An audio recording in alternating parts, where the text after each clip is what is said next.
everybody, it's Paul from Alexandria Knife Sharpening and Laser Engraving. Today I am revisiting some more Norton White Tile method. I am going to be doing some testing on the Lumos because I've had some requests for that. People have asked, is the Lumos capable of doing the engraving on the white tile?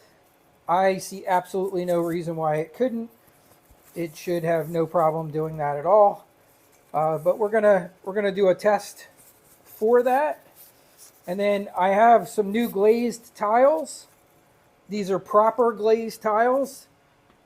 They are from, was it Home Depot? Yeah, these are from Home Depot. So they're just regular bathroom glazed tiles. And I thought this was cool. I wanted to show you my little project idea. So I went and I printed some 3D frames with my 3D printer. And I'm going to put these into these frames. I thought that would be really cool since they're a little odd on the back, but if they're framed and hung like an actual picture, these will be pretty cool. So they don't necessarily just have to be coasters. You could actually use them for art.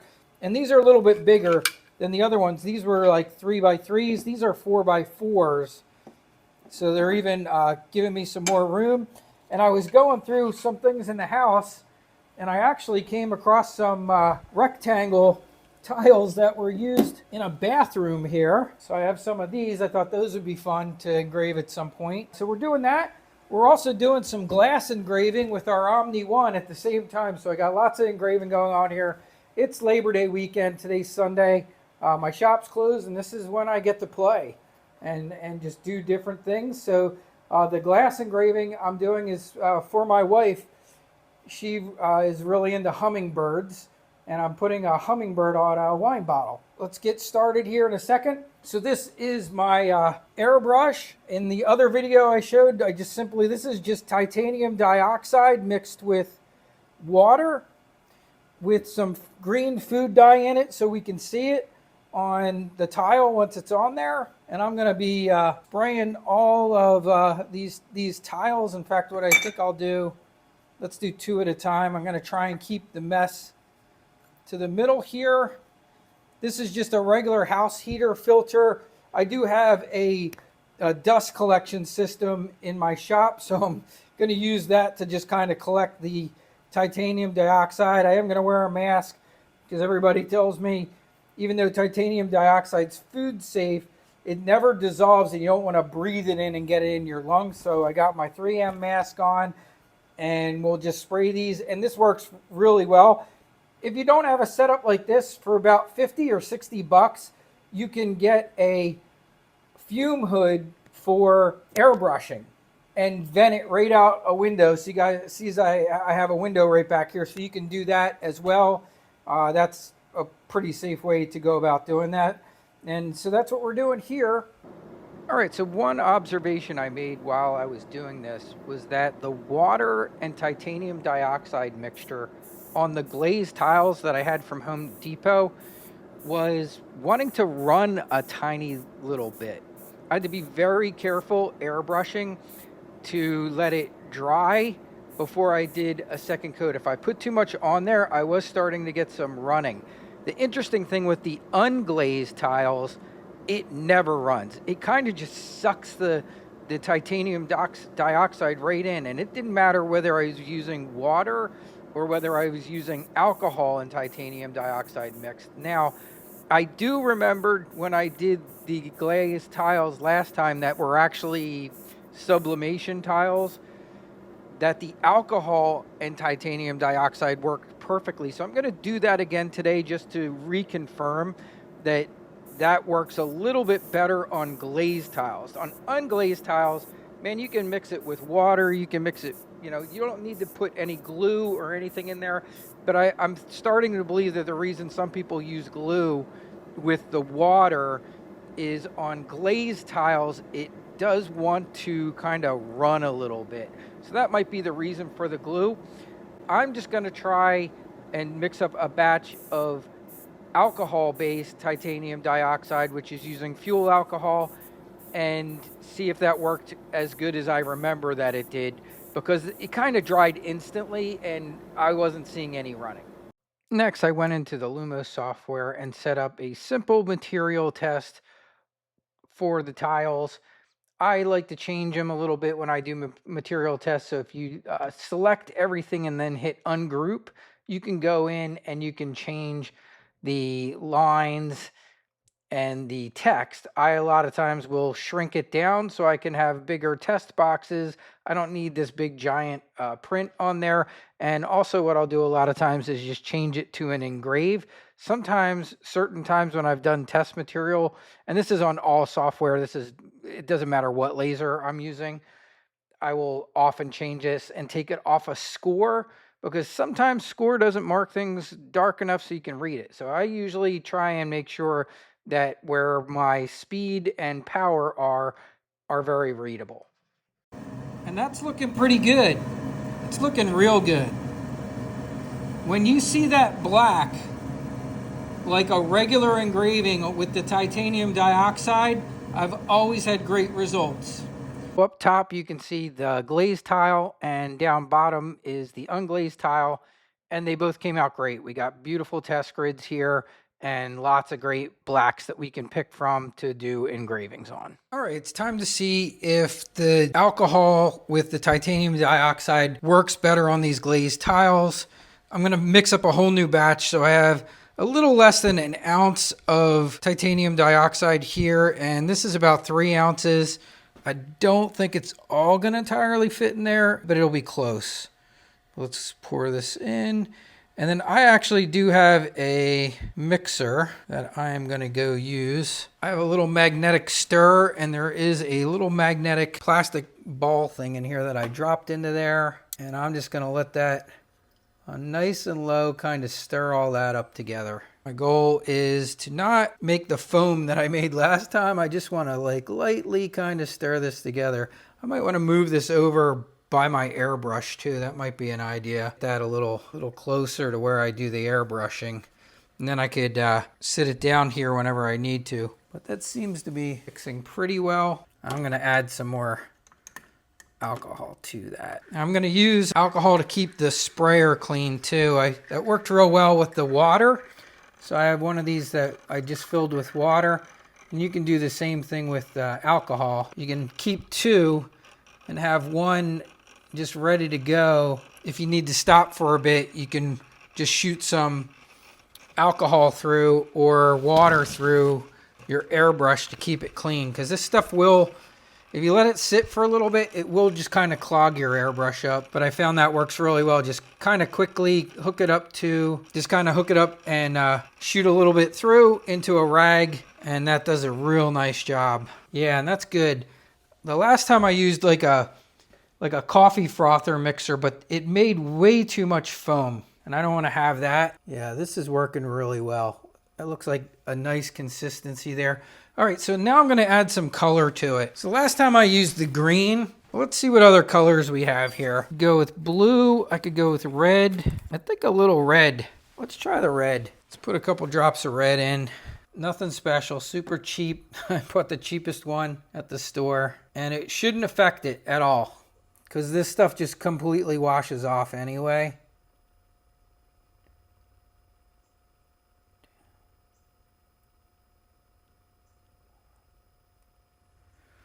That is just to help us be able to see when we have the tile well covered. You can see we still got some down there in the bottom. I'm just trying not to go too fast.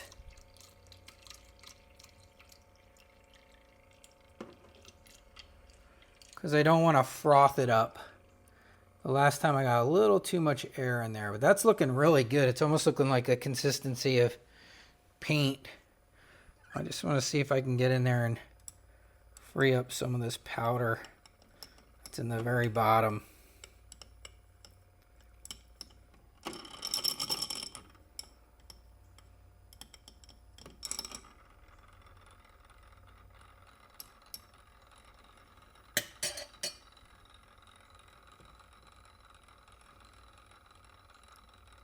All right, so I'm just going to let that spin for a little bit. And now I'm going to fill this brush holder up with just alcohol.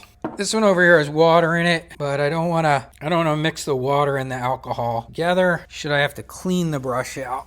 So I'm just going to add some alcohol to this, and this will be our cleaning solution if we need to clear the brush out. All right, so I have my new mixture here. I really like that little magnetic spinner that I have over here. I might bring that over and hook it up somewhere down here, so when I'm not using it, I can just put it down there and keep it stirred up. But we're going to get started here and see if it goes on easier using the alcohol on these glazed tiles.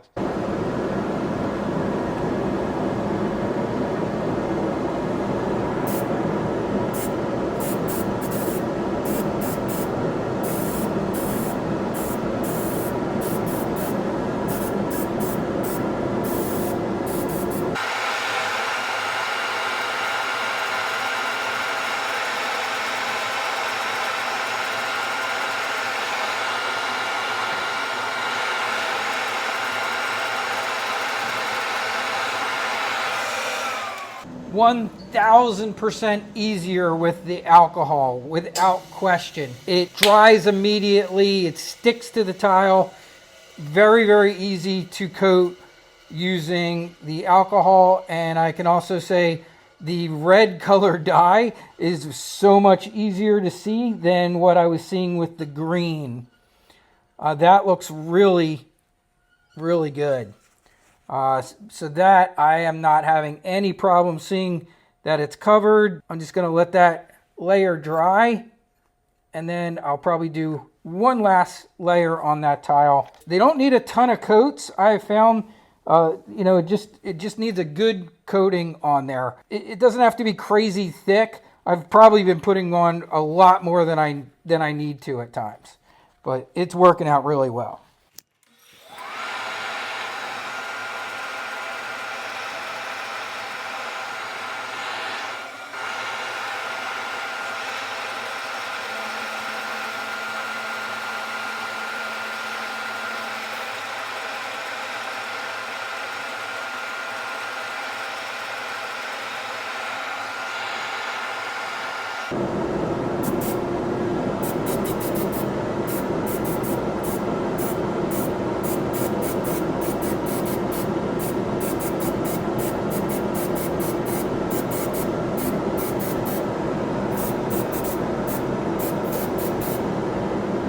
Okay guys, without any doubt, the alcohol is far superior. I don't need any glue. I don't need anything to get the titanium dioxide to stick to these tiles. When I use alcohol, it just goes on and then it dries very quickly, nice and even. These went on great. The one thing I did notice was that hitting the button a lot on my airbrush, going like puff, puff, puff, like little puffs, worked way better than like trying to hold it down and just do like a constant steady stream. I don't know a whole lot about airbrushing. Maybe people that know more might know like if there's a reason for that, if that's just, or if that's like a better technique. But I just noticed that with mine. I think I have a pretty decent airbrush. It's not crazy expensive. It was about $50. My understanding, it's a pretty good brand. It's a PAASCHE H0125. But I will say it's worked great. In the very beginning, I was getting a little bit of clogging, but once I learned just to keep a thing like this is just alcohol, and if I'm doing it water-based, then I just run the water through it. But when I stop, I just switch the container out, give it a couple blasts to clear it, and then it's good to go. And then I can come back and I can, throw this back on there. And then what I do with this now is I just leave this, I'm going to go put it back on that stirrer because I have that little electronic stirrer that will kind of keep this all suspended in there. You can see how fast this stuff, it just dries super fast and it starts to separate really quickly, even the dye. But you can do a ton of tiles with that was 1 ounce of titanium dioxide and 3 tiles. And I just coated 1, 2, 3, 4, 5, 6, 7 tiles, no problem. And you can see Like that's all I use. There's a lot left there. I could do a ton of tiles with that. All right, you can see I got the framing going. It looks pretty good. We're going to shut this. I'll come over and show you what I did here. So here's my new logo design for my business. We are now going to pick our settings. I have it all grouped together, and I'm going to go 200 line density. Our speed on our test here, to me, the very best looking one, really close between 100% power at 70. I don't know that it quite needs at 100 because I'm really liking what I see at 58 power, believe it or not. Looks really good too. That whole top line looks good. So I think I'm gonna go with 60. We'll go 70 speed at 60. Let's do that. And it says this is gonna take about 52 minutes. We're gonna hit send. All I have to do is hit this top button and it'll start. I am gonna put this on time lapse for you.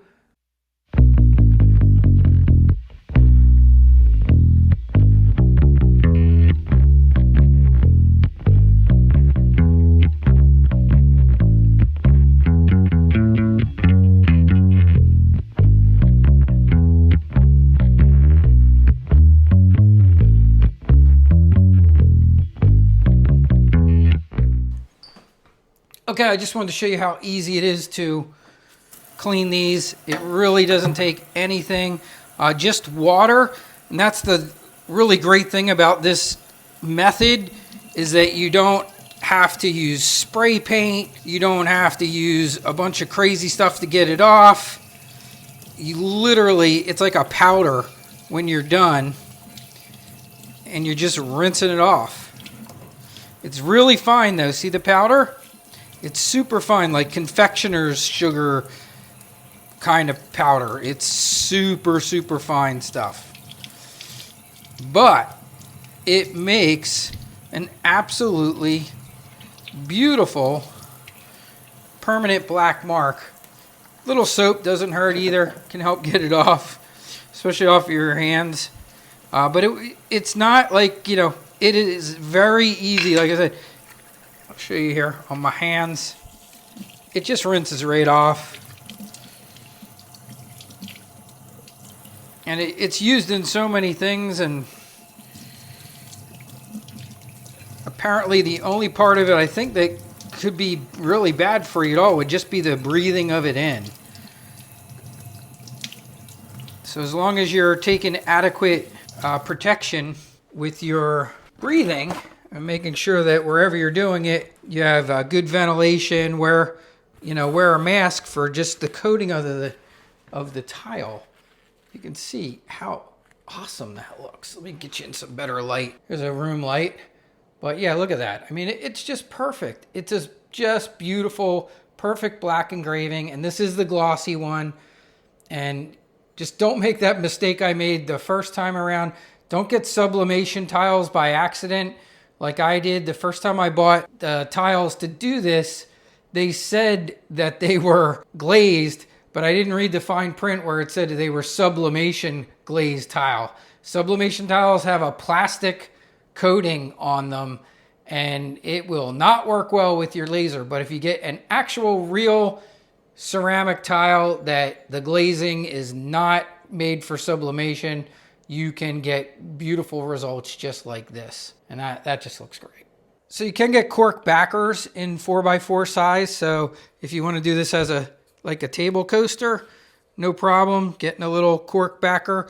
These don't fit as, the backs of these are just not as flat as the art tiles, but they really engrave nice and they will still adhere really well. You just got to make sure you give it a good push down there because it's not perfectly flat on that other side, but you can see it still makes a great little coaster. Or if you wanted to do it as a picture, it will fit really nice in a little picture frame. So you could make art like that too. You could do a whole collection of little pictures or different things. Like one of the cool things around here that they do a lot, all of our houses in this area where I live were originally one part of George Washington's property. He owned all of this. It was all farmland. My house was on farm number, might be 4. So you can get things that say, you know, a part of George Washington's original property, farm number 4. You know, I could make something cool like that for here. That would be kind of fun to do. This is the George Washington Masonic Temple back here on my logo that I have there. But just so many, you know, just fun ideas and things you could do with these big 4x4 tiles. If you got kids or if they got favorite characters or different, you know, Transformers or whatever it is, you could put, you know, their characters on their names. Lots of fun things that you can do with these tiles. Thank you for watching this video, and as always, I will leave links to the products I use to make this project in the description of this video, and please like and subscribe to the channel if you haven't done so already.